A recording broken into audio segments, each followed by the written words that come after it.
A ver, hay una palabra que seguro que hemos oído y usado un montón de veces para describir a alguien que cambia de humor. Pero, ¿y si al usarla estuviéramos sin querer trivializando una condición médica que es muy seria? Hoy vamos a analizar esto a fondo, basándonos en el trabajo del doctor Luis Jiménez, que es médico y neurocientífico, para entender el verdadero peso de la palabra bipolar. Uf, esta frase, ¿a qué suena familiar? Es que se ha colado en nuestro vocabulario casi sin darnos cuenta. Se ha convertido en la muletilla perfecta, ¿no? La forma fácil y rápida de etiquetar a alguien que cambia de opinión, que tiene un mal día o que de repente nos parece contradictorio. Vale, la usamos, pero ¿alguien se ha parado a pensar qué estamos diciendo de verdad cuando soltamos la palabra bipolar así como si nada? ¿Somos realmente conscientes del impacto que tiene? Pues venga, vamos a meternos en faena y a desgranar esto un poco. Bueno, pues aquí empieza el lío.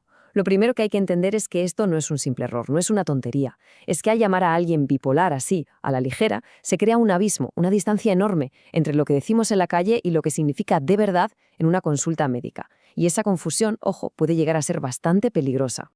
Fijaos en el contraste, porque es que es brutal. Por un lado está el uso coloquial, el de todos los días, que lo deja en un simple rasgo de personalidad, ¿no? Casi como una broma. Y en el otro extremo tenemos la realidad clínica, que habla de una condición médica seria, compleja, que puede marcar de por vida a una persona. Es que no hablamos de lo mismo, para nada.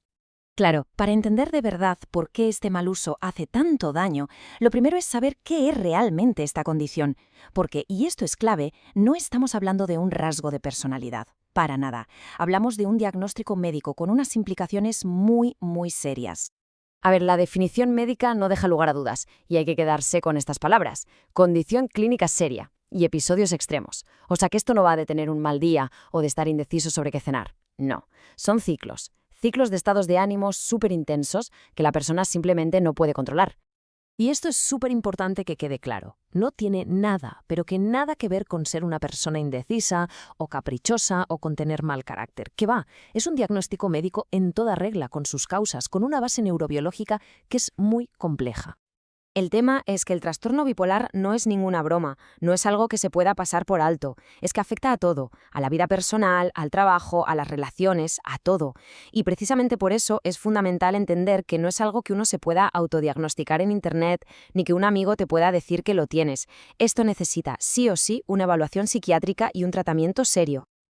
Vale, ya hemos visto la seriedad del asunto. Así que ahora toca hablar del daño. El daño real que se hace cuando se convierte esta palabra en una broma. Porque sí, usar bipolar a la ligera tiene consecuencias, y son muy reales. Y las consecuencias son tela. Son dos principalmente, y las dos son muy graves. Primero, se minimiza el sufrimiento. O sea, imaginemos por un momento lo que tiene que ser vivir con este trastorno y encima escuchar cómo la gente usa tu diagnóstico como un chiste o un insulto. Es terrible. Y segundo, se refuerza esa idea tan tóxica, tan equivocada, de que los trastornos mentales son como defectos de carácter, en lugar de lo que son, condiciones médicas. Y encima, hay un peligro muy específico del que alerta el doctor, y es cuando aparecen ciertos coaches de vida o gente sin ninguna formación médica usando estos términos. Es que no solo confunden y desinforman, lo peor es que pueden hacer que una persona que de verdad necesita ayuda, que necesita un profesional, no la busque. Y eso es gravísimo. Muy bien, entonces, ¿qué hacemos? Si no se debe usar esa palabra, ¿qué se puede decir? Pues la solución, por suerte, es mucho más fácil de lo que parece. Está al alcance de todo el mundo, de verdad. Se trata simplemente de ser un poco más precisos y más respetuosos al hablar. Pero antes de ver las alternativas, una cosa que tiene que quedar grabada a fuego, una regla de oro. El diagnóstico es cosa de médicos, de psiquiatras, concretamente, nadie más. Es que no somos psiquiatras y ponernos a repartir diagnósticos por ahí, aunque sea de broma, es una auténtica irresponsabilidad.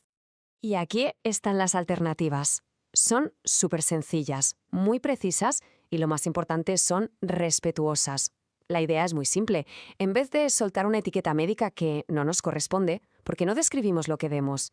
Es que es mucho más justo, más exacto y sobre todo no ofende ni daña a nadie. Al final, todo esto nos lleva a una conclusión bastante potente, ¿no? Y es que existe un lenguaje que cuida, que nuestras palabras no son aire, no son inocentes, tienen un poder increíble para hacer bien o para hacer mucho daño. Y aquí está la clave de todo el asunto.